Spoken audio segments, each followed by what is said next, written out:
All right. So, episode 7? Sounds right. 7? With not the NHL. All the draft. Oh, we can talk All about that. drafts. I'm okay with that. The NFL draft right around the corner. NFL draft, yeah. That's the one that's next week. Maybe, depending on when this gets released. It is Either Thursday. next week or 2 weeks ago. Yeah, the 20-something. The 27th through the 29th. Yeah. In Philly. Represent. Yeah. Outside. Suck, too. Oh. Just saying. Sorry. Anyway, we're talking about all sports drafts on this episode of Sqwadcast. Mainly, I guess the three, we would hit the big three. Well, no, Kelvin, you know football and basketball pretty well. Baseball on my end. Ryan Hockey. has hockey. Blake, I can talk about... does esports have a draft? They actually do sometimes. That's pretty interesting. So it is down the line, Ryan, me, Kelvin, Blake today. It is Kelvin's first official Sqwadcast. Hey, guys. So I guess since it's your first one, we'll kick it off with you. How you feel about the NFL draft? Does going higher? I guess the main question today would be if going higher in the draft really means you're a better player, or if it, or other things. So Kelvin, you are on the clock. Well, like what you did there. Well, with the NFL draft, they evaluate the players for so long that it's just difficult to really gauge as to where you it feels like they slot these players like 2 years before the draft even comes. But it's not necessarily always a good thing of whether or not you get drafted. There's been plenty of top 10 busts, and there's also been tons of instances where Johnny Football. Well, he was drafted. He was not a drafted top 22nd overall, I believe. So he fell, but he still should not have been a first round pick. Yeah, you knew Same all thing. the hype around him when he was going. Like everyone was like, "Yeah, Johnny Football. He's like so fucking good." Well, and then, I won't even say that people were just good. People were just like intrigued by him because he just had such a big, brash personality all the time that people were like, "All right, he's got to go first rounder. He's got to go to a big market team." He went first round, but didn't go to a big market team. He was still a big name, though. He still was that big of a deal in Cleveland. They talked about him being a huge asset to the team. Yeah, too, he was first week because they literally sold out. They sold out of their season tickets in the first 8 hours that he was drafted. And then he never played. So people bought all those tickets to see Brian Hoyer play, and they were pretty upset. But you see things like that all the time. Not just because you're drafted early doesn't mean you deserve to go that high. You look at Tim Tebow, who was drafted in the first round too, and he couldn't throw the ball more than 10 yards down the field. So, it's interesting. Because you have so many instances where top pick overall players have done great and they've been phenomenal and things like that. But then you also see instances where you have Tom Brady, who was drafted in the 6th round, and you have second to last. Yes, right? Yeah. Exactly. He was drafted very, very late.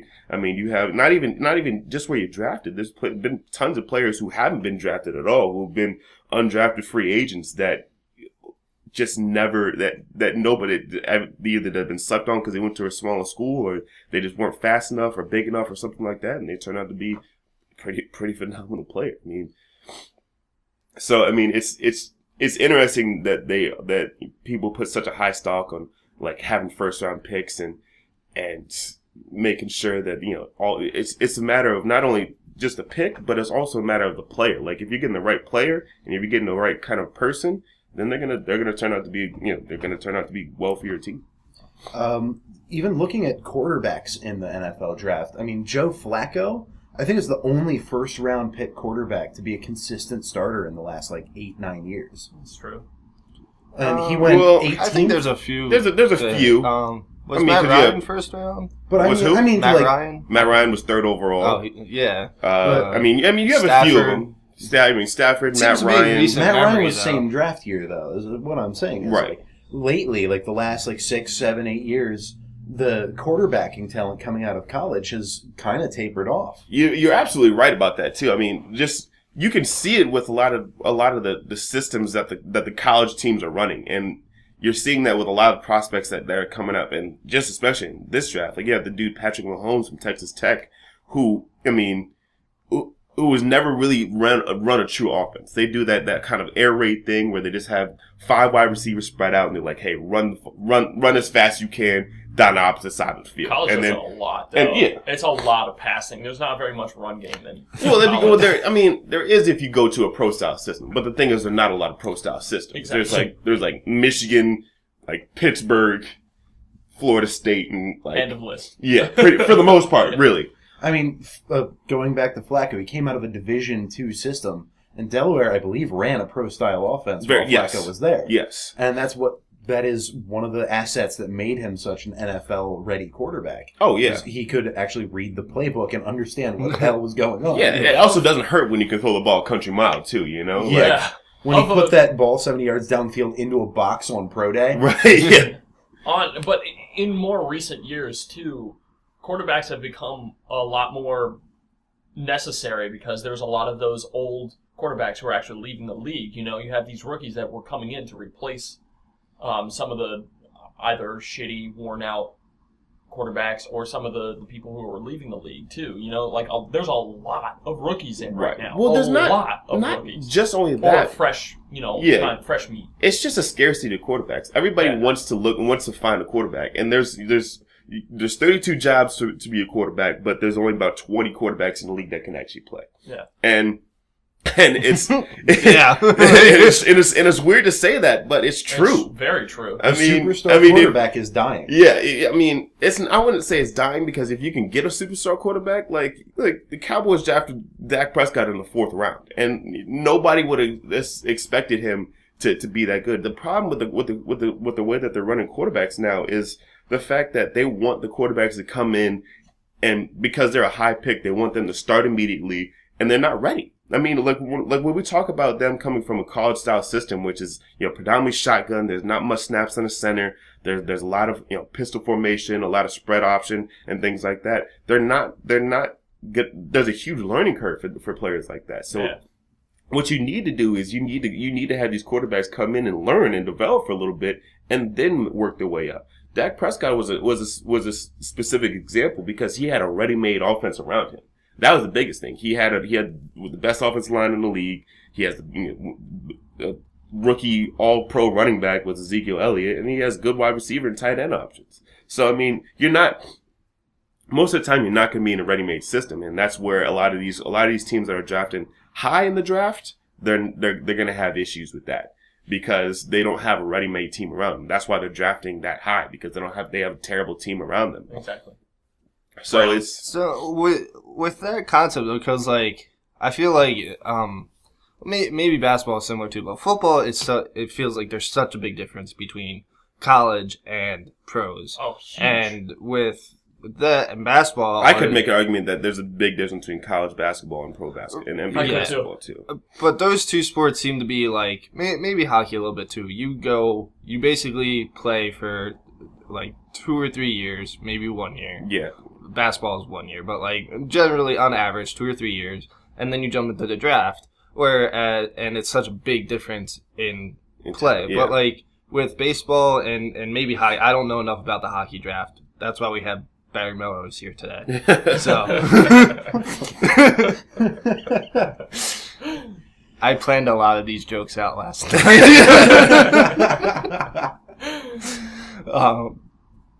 Yeah, because baseball, college baseball, I pay a little bit of attention to that draft. But one, you have the minor leagues to learn before you get called out, right. Unless you're Mike Trout or Bryce Harper. The Phillies have their pitcher Aaron Nola, he started a few games last year, but this year he is consistently in the rotation. He got drafted in 2013, which, unrelated note to Aaron Nola, his last name's Nola, and he went to LSU, and I think that's just funny. But anyway, baseball has that, and I guess, is there much of a difference in other sports as there is in football? Is hockey similar college-wise? I know hockey has a minor league system too, but so they have a place to go before jumping right into it. But is that the biggest difference with the drafts and the time between getting playing college and pros? In hockey, there's a very different system because you can draft out of the NCAA, but It's very rare. I think in the 2014 draft, something like 30% of the draft came out of the NCAA, and that was the highest it had ever been. Wow. So, yeah, I didn't know that. They Fun don't fact. draft out of the NCAA very often. Usually it's coming out of the CHL. You're drafting 17 and 18-year-olds to pro teams. And what they'll usually do is if they don't immediately make the NHL team, they'll go back and play in the CHL for another year. And once they hit 18, they can go to the AHL and play in the minors for their major league affiliate. And they'll develop there playing hard minutes against other talented prospects and veteran-level players.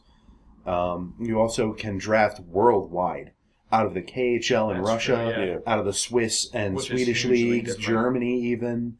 I mean, you've got, he's not my favorite human being right now. Nazem Kadri came from way overseas. I'm thinking of him right now because he almost broke Alex Ovechkin's leg last night, and I want to kill him. But you've got just a worldwide draft going into the NHL, and the only real rules restricting when you can play in the AHL and the NHL are coming out of the CHL, which is the major junior league is what they call it. So CHL, like, because I honestly don't know, is it like below the AHL? Is it? Yes. Okay. It is where you can play and be eligible to draft from ages 16 to 19. And there are 3 leagues under it: the Ontario Hockey League, the Quebec Major Junior Hockey League, and the Western Hockey League. And there are about 45, I believe, teams in the CHL. They eat a ton of talent from the United States.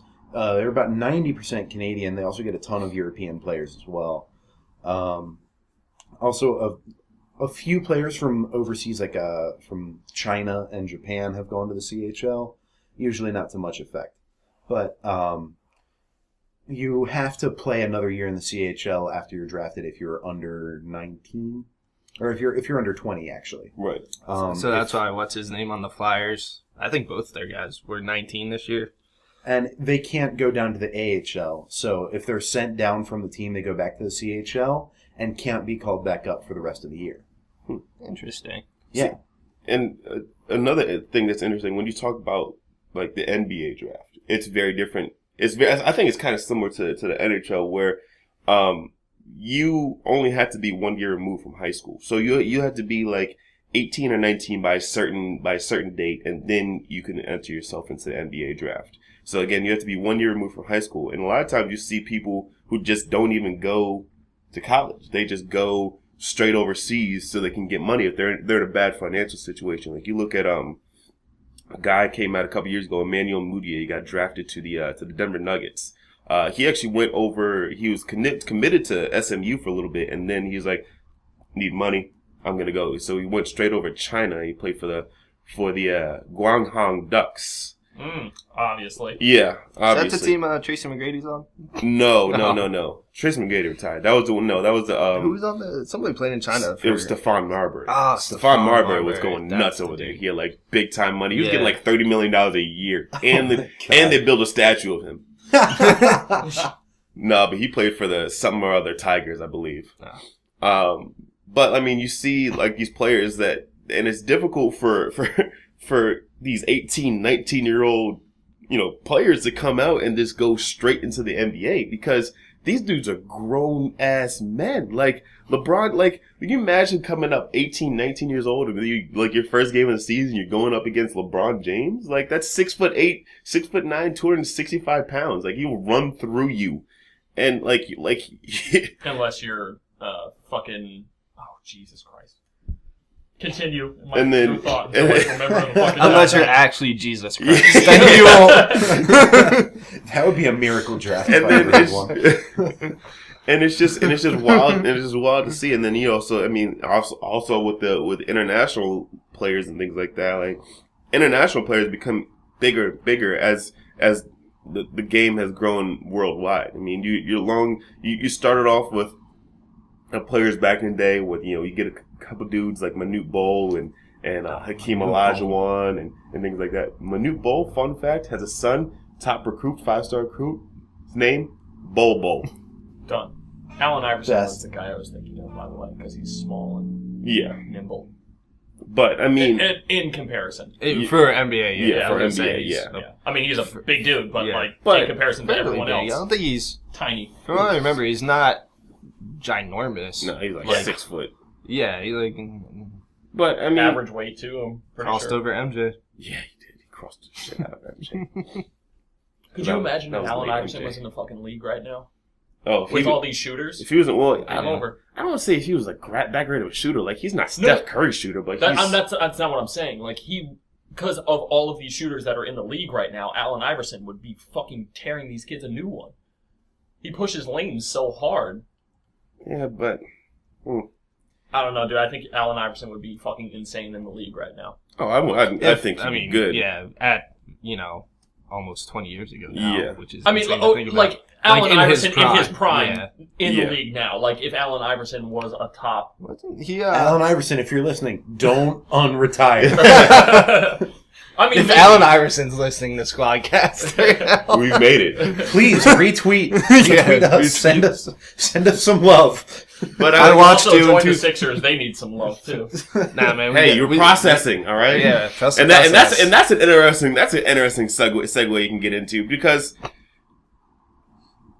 of like trusting the process. I mean, that's interesting. Like to intentionally lose year in for three or four straight years. To be like, no, we're just gonna keep on taking these L's, and then we're gonna have the top pick in the draft. But you know what we're gonna do? We're gonna draft a center every single year. You might think that. Who needs point guards? Well, we got. If you want to keep a basketball team, why on earth would you move them to Camden?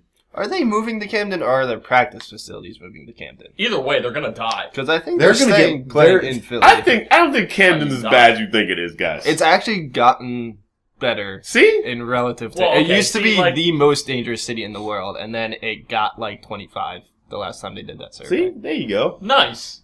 But I mean, like, you have to trade it with like Atlantic City, right? You know? Atlantic City's not too bad. It's not what it used to be. Well, yeah, because most of the casinos went under. Yeah, exactly. But I mean, like I went to BB&T Pavilion last year, and I walked from event parking through the parking lot to the Supermax, and then across the construction site of the new arena that they're going to have, and then to BB&T Pavilion. So it's like across the street from a friggin' Supermax prison, barbed wire and everything. Like, that's not going to make for the most glorious vista. Yeah, when I went to a Camden River Sharks game, independent minor league ball, you would look over there. It was a really nice view. You had I think it's the Ben Franklin Bridge and the Delaware River, and then right under the bridge is the jail. So it's the best place Camden, to be, man. Best place to have that practice stadium because like you can overlook the yard and see any. That's potential scouting right there. Hey, yo, when you getting out? Next year? NBA, all right. We got an idea. We got a prison draft. We got a futures contract for you coming right up. They're playing with rims with no nets. Oh my god. They're playing basketball out of an old milk carton. Like, yeah. No, this would be even better than the NBA Summer League. Oh my gosh. Oh my gosh. Wow, digging deep for this. I don't need to see anything else. No summer league. I don't need any of that. I don't need any kind of and one crossover bullshit. Just give me the NBA prison league. Yep. Damn. Hosted by Gilbert Arenas and Javaris Crittenton. That said, it would be a really horribly aggressive reassignment system. It's like, you were terrible today. Go mug somebody in the parking lot. Yeah. You better start carving that shiv, bro. You better start carving that shiv. This was the most on-topic tangent we've ever had. No, but, I mean... Could you imagine if Idris Elba was in the NBA prison league? Look, I was very tempted to say, Idris, go mug somebody in the parking lot. It just can't do that. Anyway. Had to reference him. Well, if he gets in character as Luther, he probably could. Oh, yeah, that's true. Oh, my God. You know, that was what I was watching that morning when I said that in episode 1. Like, that's how that happened, by the way. Anyway. But back to the draft. Back to the Sixers, right? My question with that was could you do that in any other sport? Because I feel like basketball, it's so top heavy that I don't think they have hockey rings in jail, so no. Well, most black people don't know how to skate. Hey, man. Hey, man. And don't He's wrecking at the Predators. Hey, man. And don't like the cold. Wayne Simmons, All-Star Game MVP. All right, don't hate. The Predators are doing well right now. Yeah. Just because PK Subban, it's not like I got a team full of black people over. They got PK Subban. That's it. That's all they need, man. Okay. It's not like the Predators were like. But they were horrible. Yeah, they got penalty kill Subban. Johansson's a good fucking player. Top notch center. In playing for Nashville, that was an amazing get at the deadline for Seth Jones in a top heavy defensive system. Grabbing Johansson and fixing a ton of your offensive production problems. Amazing move. Yeah. And then sending off your amazing defenseman for another amazing defenseman right before his contract gets cancerous. I think that's a very good aggressive move. But anyway, signing Shea Weber to a 10-year contract. Great job. The Flyers almost got him. Why did the Predators have to match their contract? It would have cost you every draft for the next 5 years. But we would have had Shea Weber. You've got Gostisbehere. Be happy. Yeah, Ghost Bear. Imagine him and Shea Weber playing defense together. I don't know if that's logical, but imagine. It's possible. Them and imagine that line, Giroux, Simmons, and Voracek, Jacob. Because that's actually how you say his name. It's not Jacob. It's like Jakob Voracek. Yeah. Since we're talking about defensemen, Ryan, you probably know the answer to this because I can't think of the dude's name. And it's also kind of relevant to the draft situation. There's a defenseman that the Caps have. Shattenkirk. Shat Deuces, baby. That Shatstorm 2017. The guy has... in his one name, he has the actor and the character he plays with William Shatner and Captain Kirk. Continue, Blake. There's a defenseman that continually goes between the minor league and the Caps minor league specifically.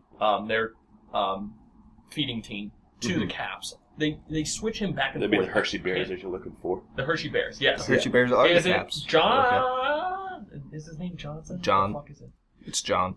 No, it's John. This season, their defensive core has been really stable. He's been in the Caps for 2 or 3 years now, or 2 or 3 seasons now. Was it Schmitty? For a while, it was actually Orlov, Dmitry Orlov, but he's become really solid these last 2 seasons.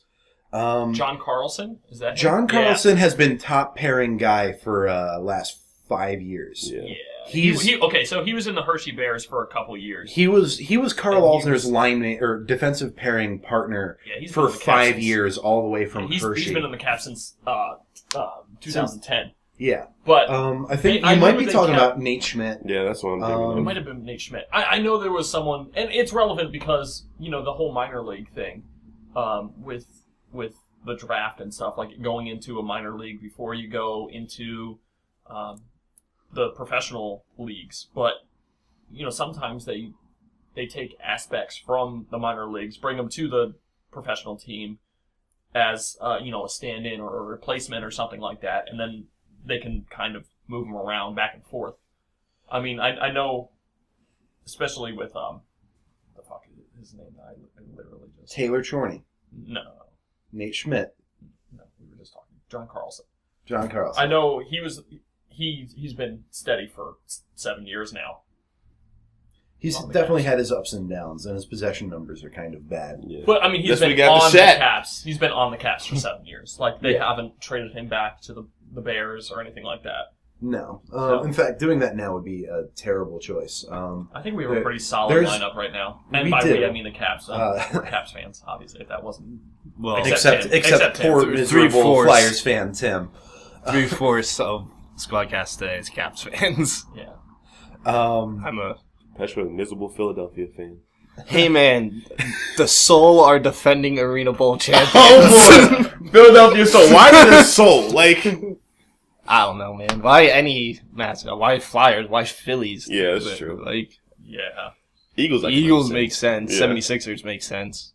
The Delaware 87ers somehow Delaware make sense. 87ers. That actually Oh makes man, sense. for some reason, Yeah. though, you look at the Delaware 87ers, like they get like the old dudes who like are trying to make a comeback into the league. Like they had Nate Robinson on the roster earlier this year. They had Baron Davis back when he was trying to make a comeback. Like they get these dudes. I remember the one clip where they had Nate Robinson who literally dribbled. There was a dude that was on the other team was like 7'4" or something like that. And Nate Robinson was 5'8", so he just dribbled underneath his legs and then scored a basket. And he didn't even, he like lowered his head. He didn't even like squat. No, he did. He was like, oh, let me just adjust my head a little bit, bam, and then he just dribbled underneath the dude and then just shot the ball. Like, that was hysterical. Oh, man. Like, so today I learned that there's a team called the Delaware 87ers. Also, like, probably the worst team name to, like, have to roll off your tongue. 87ers. Like, 76ers works. That rolls Okay. a little better. Okay, you did. See, I grew up in Las Vegas. There was a minor league team there that we used to go see. They were called the Las Vegas Area 51ers. My favorite team name ever. Aren't they minor league baseball? Yes, they were minor league baseball. They were the Area 51ers. At least 51. it's kind of cool. Yeah. It's I guess topical for the region at least. Yeah, But- like it makes sense, and it's Yeah. my favorite.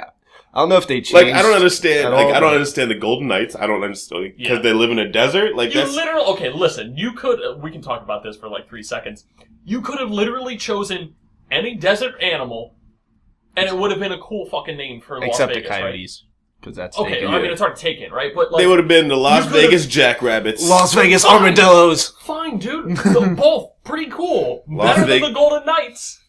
Las Vegas Cacti. And this is gonna be the Las Vegas The Raiders. Las Vegas Phoenix Fox. Sure. There you But, go, like, dude. if you look- You're in a league. You're in a league with like you've got you got like the Flyers, the Capitals. I'm not even. You've got.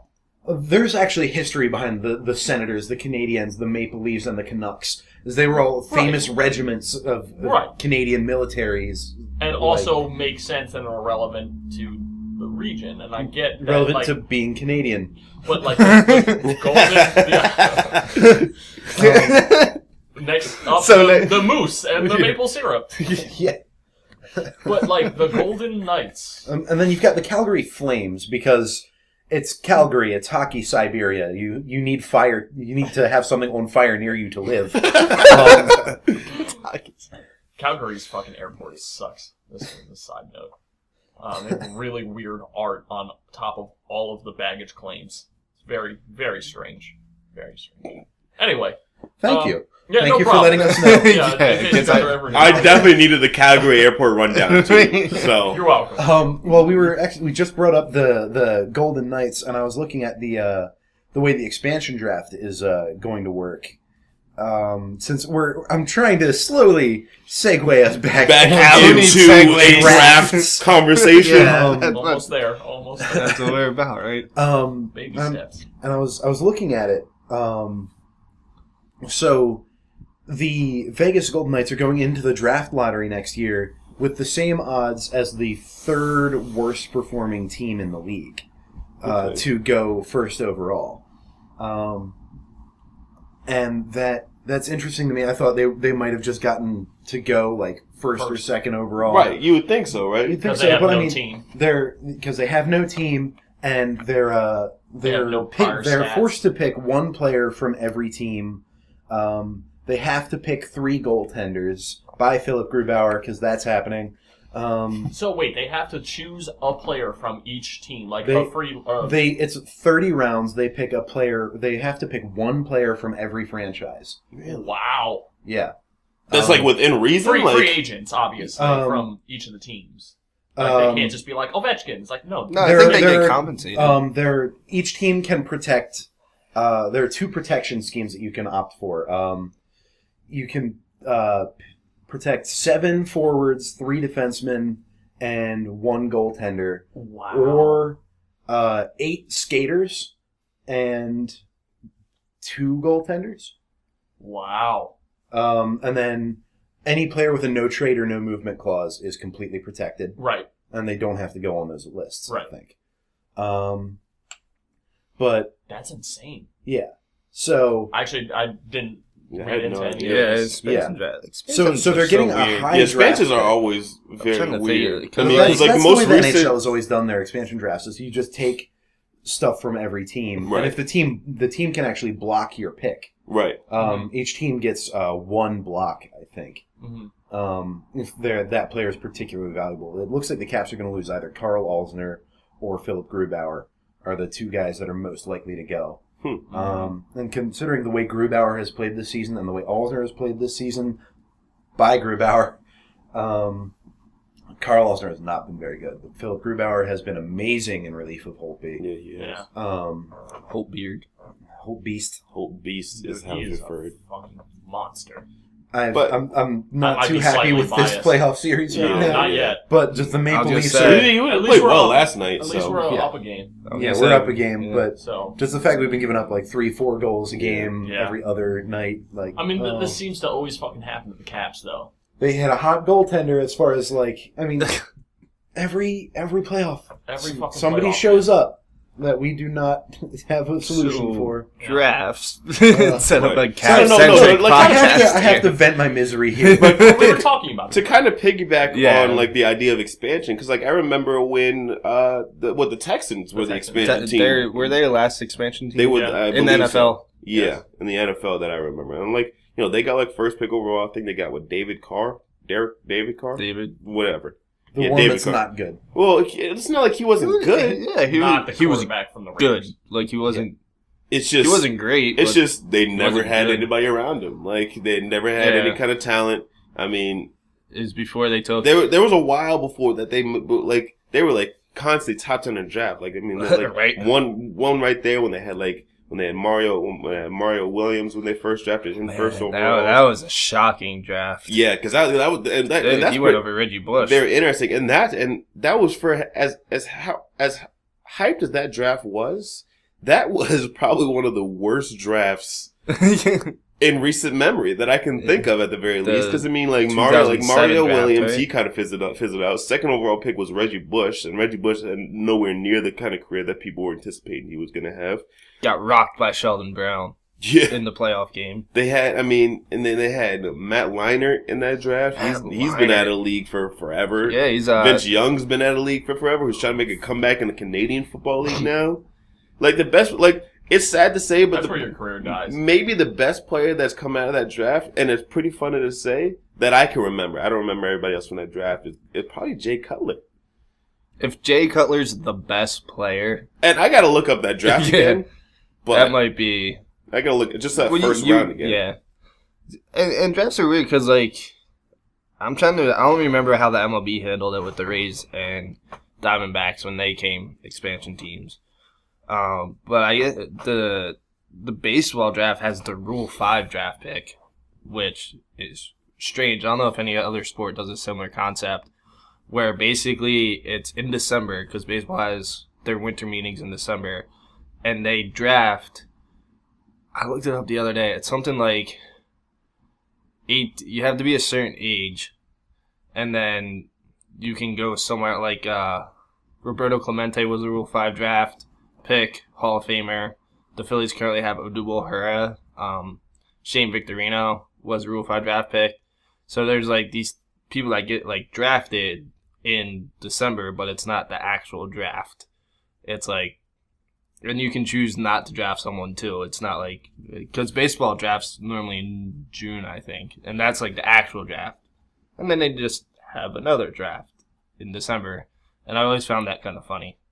I don't know if any other sport does something similar. So yeah, the 2006 draft class is the one that Jay Cutler was a part of.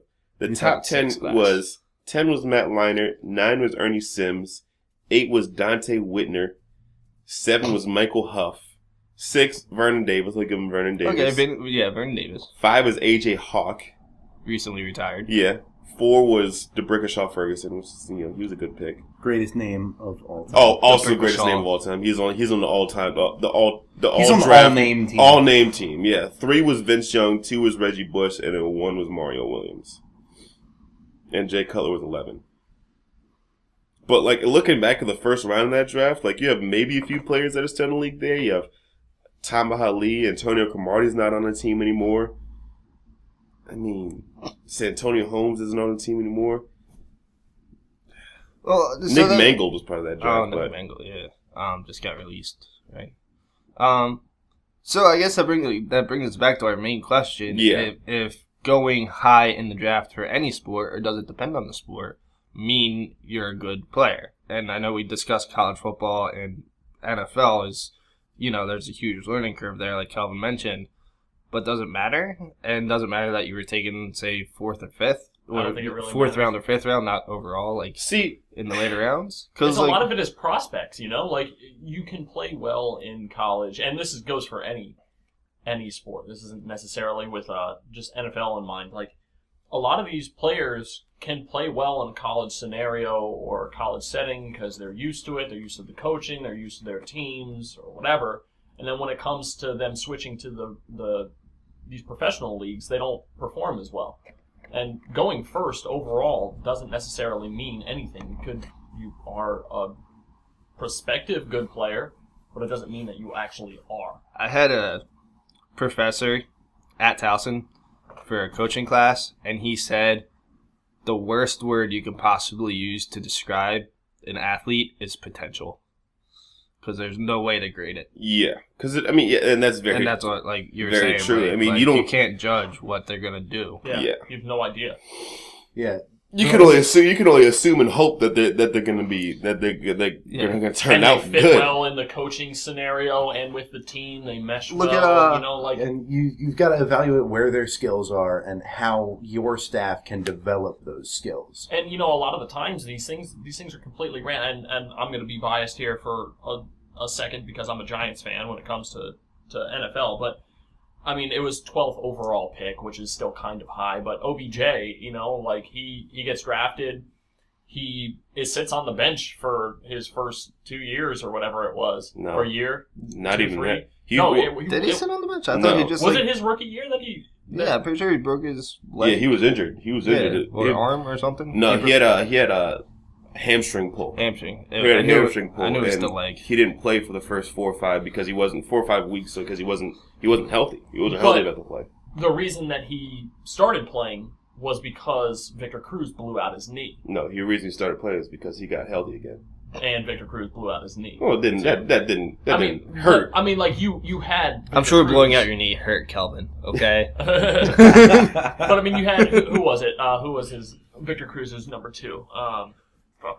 He didn't have one. I guess that's why they kind of wanted to throw OBJ in there. Hakeem Nicks? Yeah, I guess at the time it was Hakeem Nicks, yeah. I was going to say the dude with the dreads, but I think it's only his second year last year. But again, Dwayne Harris? Yeah. No, well, they got him On from the the Giants. Cowboys. Or we can go so for second and first round. We can the go Giants, for the fucking Cowboys here. You don't draft Dak expecting Tony Romo to get hurt and then blowing up. If you're a Cowboys fan, you're expecting Tony Romo. Yeah, if you're that's serious.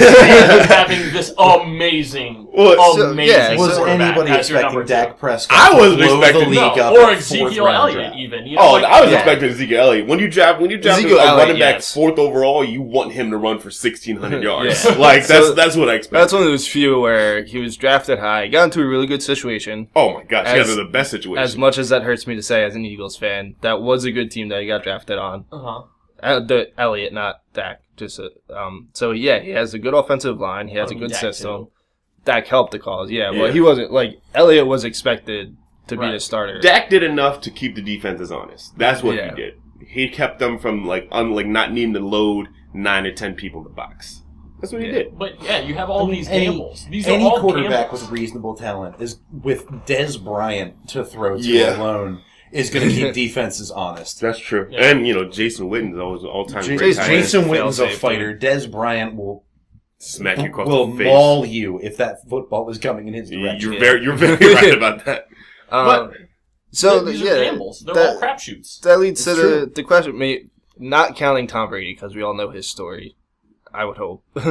Who's one of the better players that either got lucky and got called up in any sport, not just football, in any sport, or nobody knew about them, and they got drafted late and then somehow performed really well. Really well. I know a ton of hockey players that were late round drafts and nobody had heard of and are probably going into the Hall of Fame. Yeah. I mean, you've got Datsuk and Zetterberg were both 7th round picks. Henrik Lundqvist was a 7th round pick. Wow, yeah, dude. I didn't know that. Wow, I didn't know he was Pico Rene was a 6th or 7th round pick. 7. Oh, there are 7. Okay. There used to be like 15. Yeah, and same thing with the NFL. There used to be a lot of rounds. The best protest of a stupidly long draft was the greatest GM name of all time. I think this is the GM of the All Sports name team, Punch Imlock of the Buffalo Sabres. In like the 14th round, drafted a player that did not exist. Oh, the Japanese dude, right? He drafted Taro Sugimoto from the Tokyo Katanas, which is a team that did not exist in a league that was just created. And a player that didn't exist. And a player that did not exist. He called a laundromat he used to go to all the time that was run by a Japanese guy by the name of Sugimoto. And he said, "What's a name in Japanese?" And the guy just said the Japanese word for name, Taro. So he's like, "All right, we just drafted Taro Sugimoto. It's on." Dude, how does he walk with balls that big? But it was like the 9th or 10th round, and the Sabres were just like, we don't have anyone left to draft. That's what cracks me up about baseball's draft. I don't know if they changed it in the past few years, but it used to be if you signed up for the draft, you were drafted. They went until everybody was taken. And that led to Mike Piazza being drafted, who's a recent Hall of Famer. He went, I think he was the last pick in that draft in like 90, Mr. 87, 88 or something like that. And yeah, it had like I said, Hall of Fame career. He got inducted 2 years ago, I think. So that's one of those cases. And baseball is insane. Baseball is strange too, because you can enter senior year of high school, get drafted, and then not sign, and then just enter the draft again after playing a year or two of college. Yeah, and baseball's weird. So you can just mulligan on your draft until you get picked by a team you like? Yeah, basically. Oh, hey, I got drafted by the Diamondbacks? Nah. I'm good. Let me play a year in college. Oh, I got drafted by the Dodgers. I'll go with them. But no, I mean, like, to kind of go back to the original question, I was like talking about like players who weren't drafted or drafted super late. You look at the dude who's blowing up the league, who's doing a great job in the NBA this year, and that's Isaiah Thomas. He was all 5'7" of them. Yeah, he was actually Mr. Irrelevant in the draft. So I didn't know that. So he was a 60th overall pick. Is this year's rookie year or is last year's rookie year? What? This year. Is this year's rookie year? Oh no, he's been in the league for like 4 or 5 years. Because he got drafted to the Sacramento Kings, and then they released him, and he played for the Phoenix Suns for a little bit, and then they traded because the Phoenix Suns. So if we had the Phoenix 76ers, that would probably be the best team ever in the history of the NBA, because they had Eric Bledsoe, they had Brandon Knight, if I'm not mistaken. I think they had Kendall Marshall too. They had a lot of point guards over there. So we had too many. So they traded him to the Boston Celtics for not a lot, and then he's averaging about 30 points a game, 29.8 points a game. So, I mean, that's the situation. You look at, I mean, I'm a Cowboys fan, so I hark back to this. And Tony Romo was an undrafted free agent. He was he might have been the biggest undrafted. Yeah, I mean, at the time, the Cowboys just had the best undrafted free agent quarterback to wide receiver duo of all time, between Tony Romo to Miles Austin. Oh, Miles Austin was. Oh, man. Miles Austin, the light-skinned delight. Who was on the Eagles for half a season. But, I mean, and we also... yeah, he literally half a season. Yeah, he got released or injured. He was a Hank Basket replacement. Hank Basket. Wasn't that a name? Hank Basket, fun fact, married the Playboy girl. Yeah, Kendra Wilkinson. And then cheated on her with a transvestite. Did not know that. Because, fun facts. Life. Fun facts is supremely weird. And now they have their own reality series on E.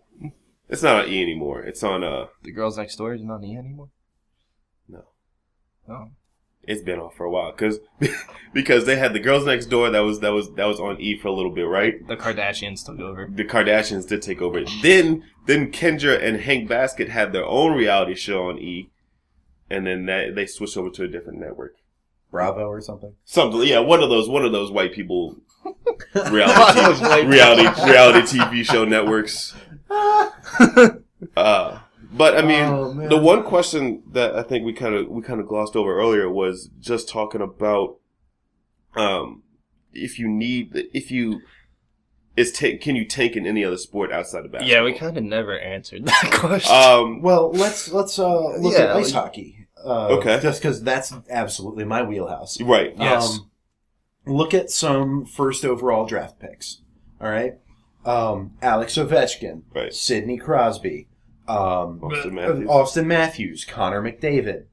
So those are your cases. You can rebuild a franchise on a first overall draft pick. Yeah. And you have to get lucky to do that.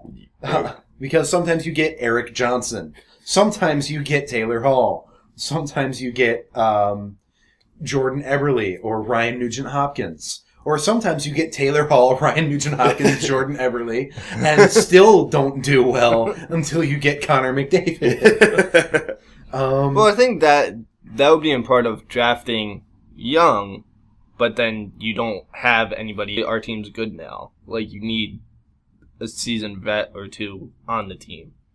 You need to draft in players that you believe will flourish in your system and your playbook. Like Alex Ovechkin did so well in the Caps run and gun system, because he was fast, he was strong, and he had an amazing shot. Everybody knew he was going to do well. Shoot the puck 250 miles an hour, something like that.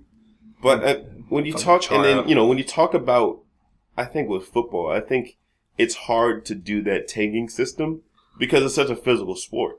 Like, you look at the Browns this past year, like, Browns like, oh yeah, they're tanking. They're hardcore tanking. But they went through 5 different quarterbacks in the same season.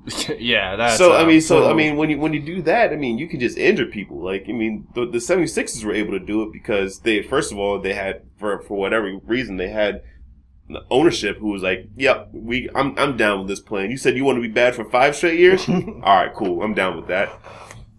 But I mean, the Browns went through about 5 or 6 different quarterbacks this season. I don't know if they ever reached 6. I think it was 5. Even by Browns standards, that seems a bit high. Because they had RG3, they had Josh McCown, they had Eagles injured RG3. Yep, week 1.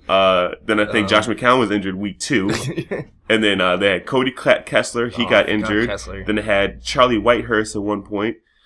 Then Terrell Pryor played quarterback to start a game one time after they moved him from wide receiver to quarterback to wide receiver again. I think that you can't have one player even when he does everything. At one point in a game, Terrell Pryor was the leading receiver and the leading passer and the leading rusher.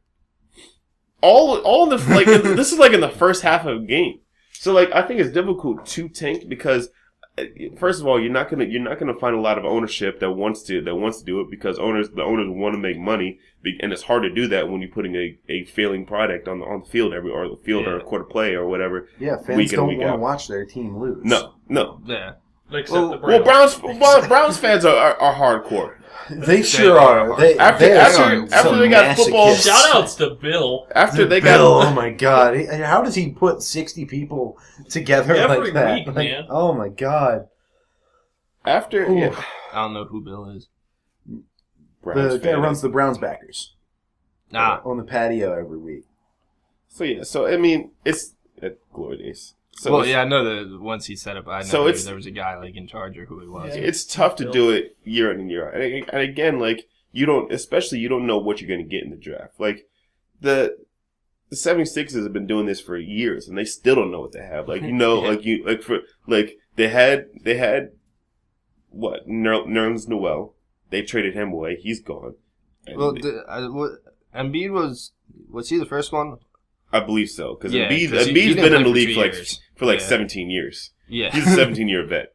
Like what's his name? catcher on the Phillies a few years ago, Chris Coast, was a 33-year-old rookie. Just played in the minors his whole life, and then when the catchers got injured, and they were like, "Hey, you're gonna play in the majors now at 33." So it's interesting. Yeah, I think it was Embiid, and then Okafor, and then Noel. No, Noel was before. Noel, then Okafor. Yeah, so it was Embiid, then Nerlens Noel. Well, Embiid and Dario Saric were drafted in the same draft. And Dario was still playing over in Lafayette or something like that, or. They were drafted in the same draft, but not by Sixers, right? Wasn't he a Magic? Well, yeah, he was a Magic, but then they traded some other pick. Well, before all of that, they had MCW, Michael Carter Williams, who was Rookie of the Year because he kept on getting all those triple doubles. And then they're like, "Oh yeah, you don't know how to shoot threes? Yeah, we're gonna trade you." So they got rid of him. Then they had Embiid. Then they had Nerlens Noel. Then they had Jahlil Okafor, which I think they need to get rid of Jahlil Okafor. He's not. And then most recently they had Ben Simmons, who I heard grew another 2 inches. So that means you're gonna have another 7-footer. But they're gonna make him play point guard. I mean, I guess he was young. He was probably 18, 19 when he got drafted. He only played the 1 year at LSU. Yeah. I mean, you still have the potential to get taller until you're like 25. Yeah. And the growth plates in your spine stop. So yeah, Anthony Davis. So well, Anthony Davis is just a freak. Anthony Davis went from like 6'3" in his freshman year to like 6'11" his senior year of high school, and then he was the number 1 overall recruit coming out of Chicago. I remember him playing in the tournament because I didn't really watch him besides the NCAA tournament. He literally just palmed the ball and held it behind, and the defender was there and he couldn't reach. That was how he handled the ball. He's a stud. I mean. And we can kind of talk about the point that Colin Cowherd brought up about Kentucky players getting drafted too in the NBA, and talk about like the success that they've had. Oh yeah, how they're not that good. Yeah, as individual players they are, but on teams, like on just teams, that goes to the point of just because you're from a certain school doesn't mean you're gonna do well. Like your college may do well, but like especially in the NBA. And I think not enough is made that. With the exception of LeBron James, you're not going to be a good team just because you add one player on that team. And that comes to my personal philosophy on tanking is if you tank and get a great player, you're going to field a competitive team. Right. You're not going to field a winning team. Yeah. I don't see the Edmonton Oilers going to the Stanley Cup Finals this year just because they've got McDavid. They have serious defensive problems. I don't think Cam Talbot is that solid at goal, and their forward depth isn't that great in their bottom six.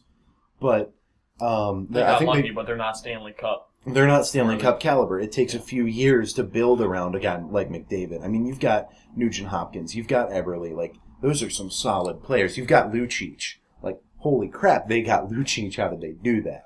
Yeah. But yeah, that kind of goes with basketball and hockey. Half the teams make the playoffs.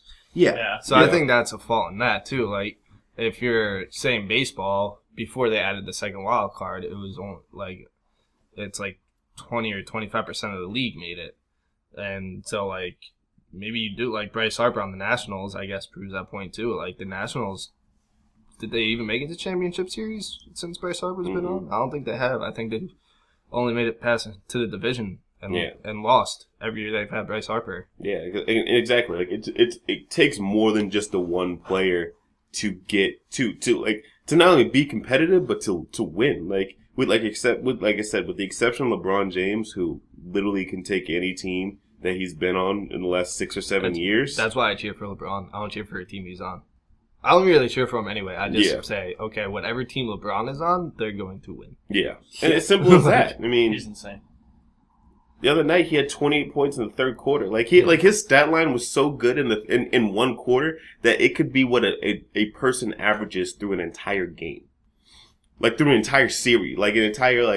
It was insane. He had 28 points, 7 rebounds, and 6 assists. He had a plus 30 and a plus minus. That's just insane. Like I said, and he's the only person who can do something like that. Like you even look at the Golden State Warriors. I mean, Steph Curry, was largely believed to be the best player on that team. They were not winning with just Steph Curry. They were not winning with just Klay Thompson.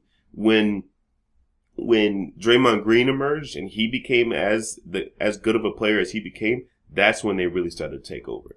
And then obviously, they have Kevin Durant too, so that means it's just going to... Yeah, when you need to get 2 more guys to compete with. Yeah. And even the Spurs, the Spurs had their big 3 as well. Yeah. And which then, has become a cliche in its own right, big 3. Big 3. I mean, the big 3 is just that's the most common thing. So you have 3 good players? All right, I'm pretty sure you need to have 3 good players to be good. There's only been one time that I can think of since I've been alive where an NBA team has won a championship with just one superstar, and that was the 2011 Dallas Mavericks.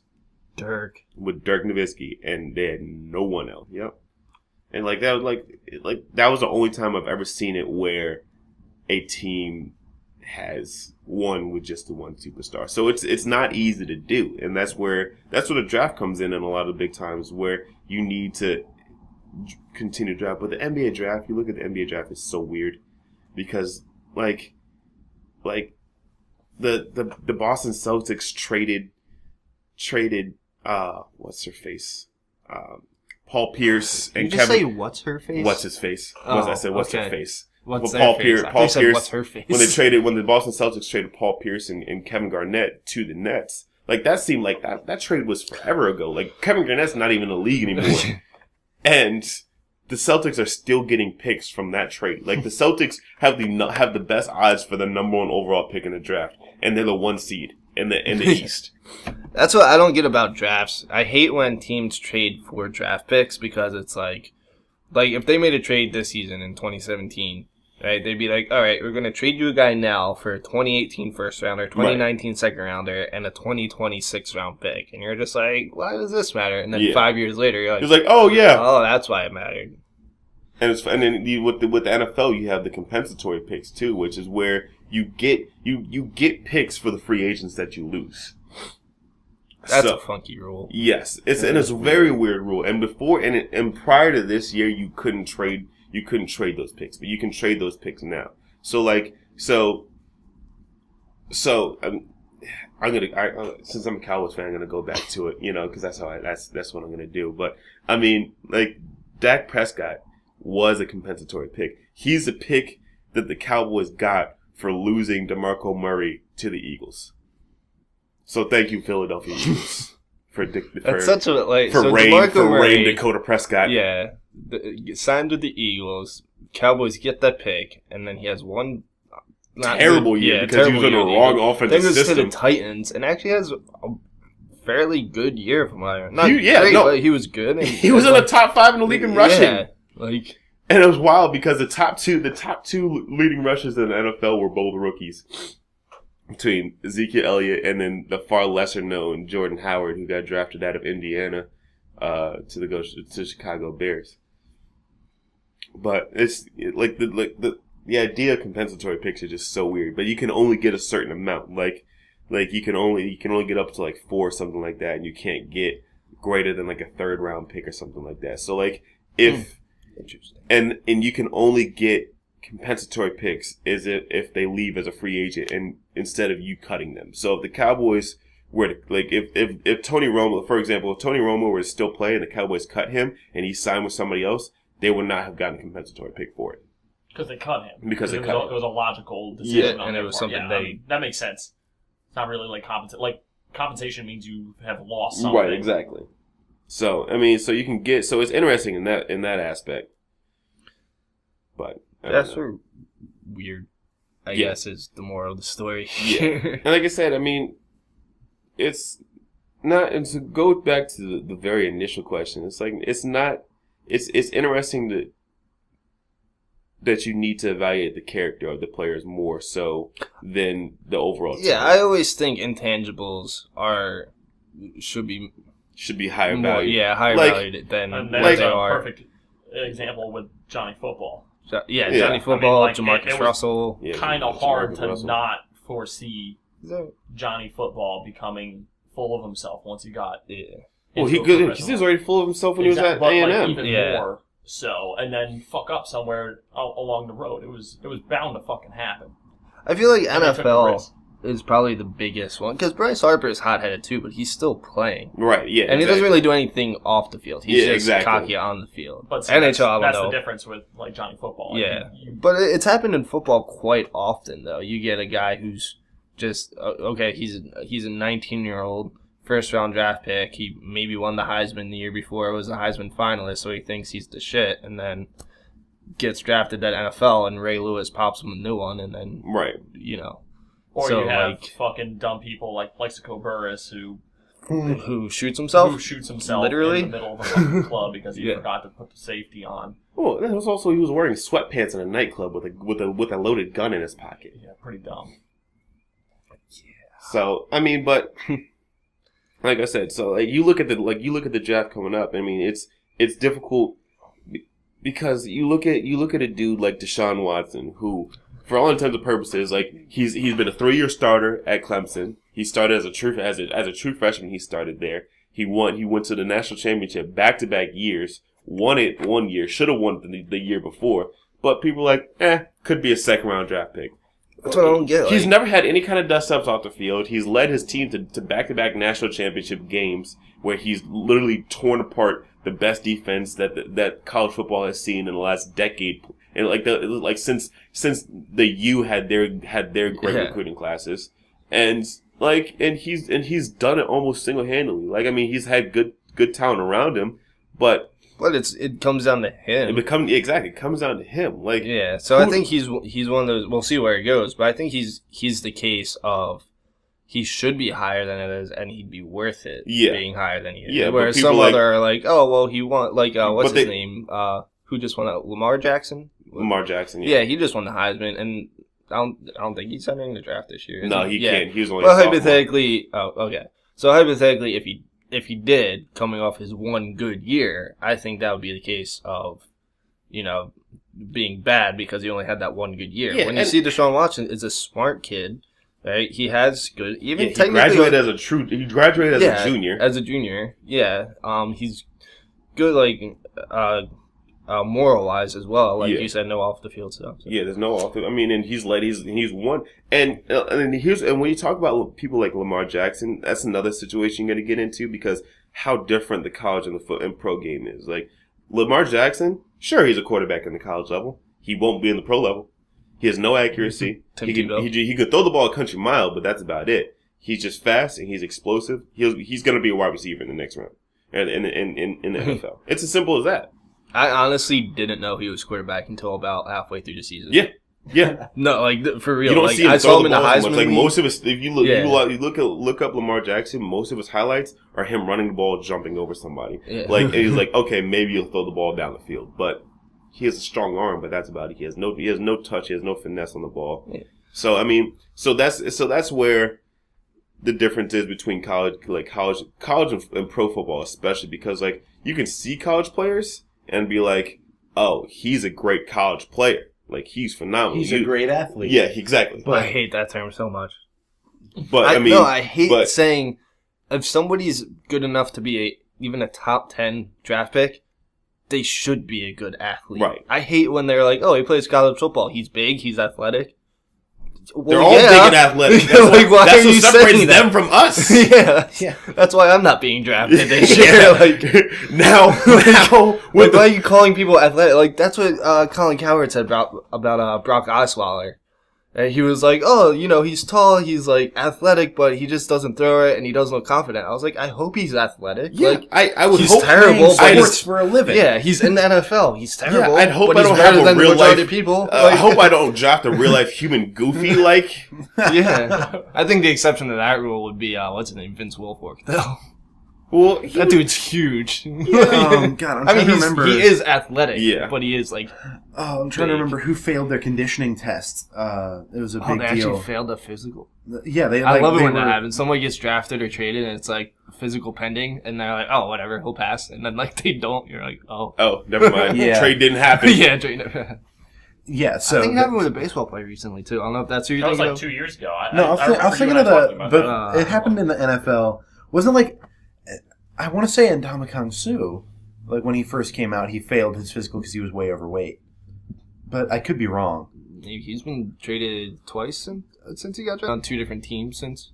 Yeah, but being drafted. That's he left the Lions, and then he got was drafted by the Nada. Lions, and then he was a free agent, so the Dolphins signed him. So they signed him to Dolphins. So Yeah, he was not a team in between. $100 million contract. I mean, I could be wrong. It might not have been Ndamukong Suh that was unfit to play in the NFL in his first season, or like coming out of the draft. But there's actually a really good instance in the NHL. I think in the 2015 draft, the Boston Bruins had this like trading masterstroke. They had this trading masterstroke. Oh my God, they've got the 13th, 14th, and 15th overall pick. And it's a super deep draft. Oh my God, this is amazing. Jakub Zaboral, Zachary Senyshyn, and oh my God, I can't remember the other guy. But they're like, okay, well, these are all guys that everybody was projecting to go in the late second round. And like, why would they take these guys? None of these guys have gotten out of the CHL yet. They're all looking underwhelming, and all 3 of them failed their conditioning tests, like right out of the draft.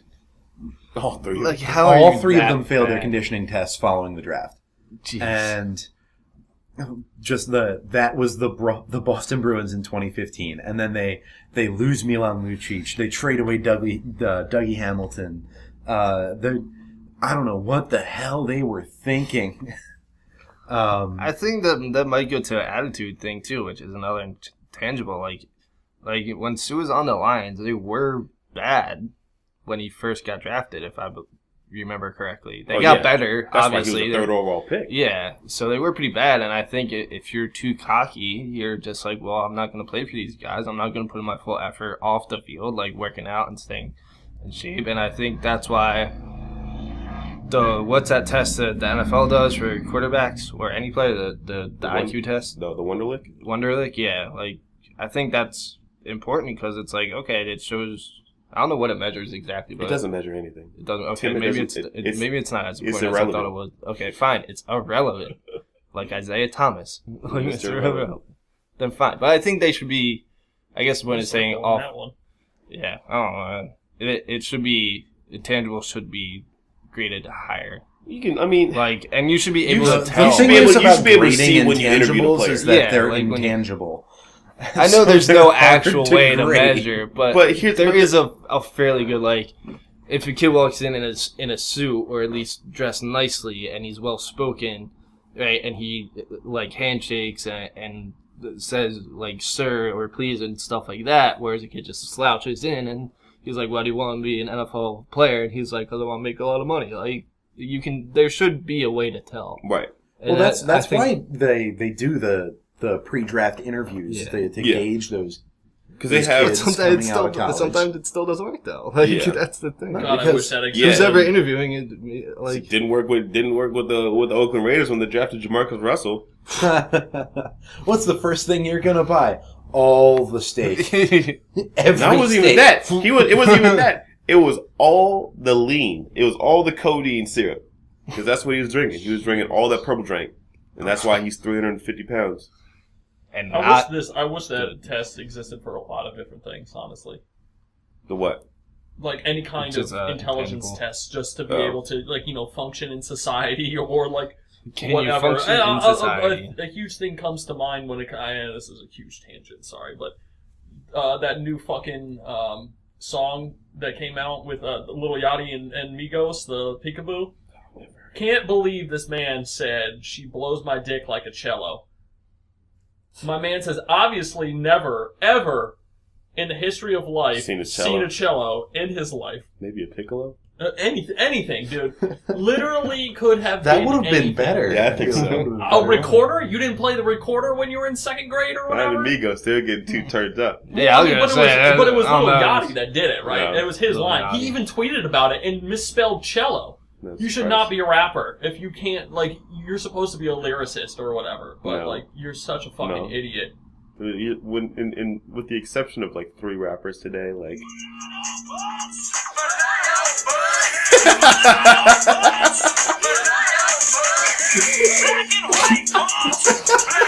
I just want to be clear. Brad and I have been setting this up for a while.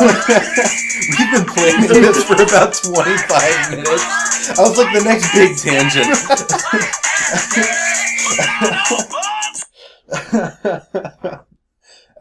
That's Tim's ringtone. That was good. That was a good time. Speaking of terrible lyricists, I think we should end on that note, huh? However, I do agree. Like what I actually said was truthful. Like 100%. I think Lil Yachty is a fucking terrible rapper, and we can get into that in another Sqwadcast. Yeah, I was gonna say I don't know what he has to do with the draft, but absolutely nothing. yeah. Could you So I imagine guess like a hip hop draft? Woo. anyway. Lamar going first round. wait, Yeah. that might be a great one for next time. If you had to like draft artists to make a supergroup, who would you draft? I actually saw on Reddit. I think it was it Australia or England? They said like pick any musicians and make your own supergroup, and Led Zeppelin was chosen. Like people just chose the members of Led Zeppelin separately, and they ended up being the top pick of making your supergroup. Wow. So, fun fact. That's an interesting Reddit topic for Yeah. sure. So yeah, I think we're reaching the end. Maybe we got a little more than that. But I think in general, at least amongst the four of us, that we all agreed in most sports, probably all sports, that going high doesn't really mean you're going to do well. Trying to sum up what we... And it's also not necessarily great for your team to tank. Just because Right. of what it does to your players and your coaches. And It the tells them morale. you don't have any faith in them Yeah, to morale. succeed. Unless you have Joel Embiid encouraging the process. And who's going to win Rookie of the Trusting Year the playing process. 30 games? Yeah. No, it's gonna be Malcolm. Embiid Malcolm was Brogdon. happy this season, which was what I like to see. Anyway. If he ever stays healthy, he could be a freaking stud. Yeah. They could have the tallest. Well, no, because the Milwaukee Bucks already have the tallest lineup in NBA history. Mhm. So they could have the second tallest lineup in NBA history. And then, what else? Let's see. We're going to make a prison league.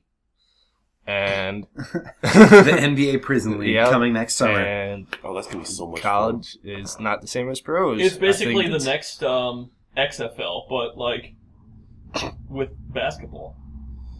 fun. Yeah, XFL was legit though. No, it wasn't. I wouldn't. No, yeah, I was going to say no. It was like pro wrestling, but for Yeah. football. It literally was that. Like It was they pro literally wrestling started football. off each game by like having the two fastest dudes sprint to the 50-yard line and And fight play for the football. fucking the King of the yard. Yep. Like Yeah. He hate me. he hate me. Oh, Rod Smart. He was only like outside of Tommy Maddox. He was the only player to make it to the NFL. Played for the Carolina Panthers. Rod Smart. He Yeah. hate me. So, yeah, that's been Sqwadcast Draft Edition. Draft Edition Sqwadcast. Edition Sqwadcast. Draft.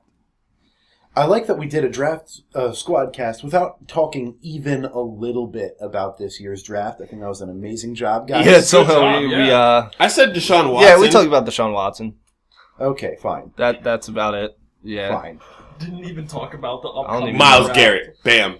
There it is. We did it. What's his name? Who's the dude on the Dansby Swanson? There you go. Who- Baseball. Who's Cleveland taking first overall? Myles Garrett. Better be Miles Garrett, or else he's gonna burn out the place down. He will literally rip every single offensive lineman's head off He said For- he will forever. hurt them for if forever. he isn't taken first overall. That'd be the stupidest fucking thing in the world. Yeah. All right. So next time we'll Watch, talk they're gonna about fuck it up a and topic. Mitchell Trubisky. Watch that shit. Mitchell Trubisky. We'll talk about a topic. Yep. We will talk about the We will topic. talk about a topic next A week, topic. probably. Probably. But maybe not. You never know. Yep. We skipped Sqwadcast. Easter. Maybe we'll just sit in silence for an hour. Make you listen to that shit. Just Next week on Sqwadcast, Tim just chugs raspberry tea for an hour. I don't think it would last an hour. But to be fair, Get more we could tea. also just have... We'll just carry a boom mic with him. Exactly, that's what I'm saying. Like, just... Like he's gotta have it in his hand the entire time, and if it's we've got to have at least like 6 of these quarts. Yeah, some ASMR bullshit of Quart, that's a half gallon. Yeah, I'll get that. It's more than a quart. I don't care. But I mean, like, I could just set up a mic in the corner and then just, an hour of us watching something with our, like, this, oh. Hey, can you pass that to me? Mystery Science Theater 3000. Just an hour of typical day bullshit or something. That'd be the worst dropped that episode screw. ever. I don't suggest us doing that. Oh, fucking rubber band. Yeah. Carry around a mic with us for an hour at work.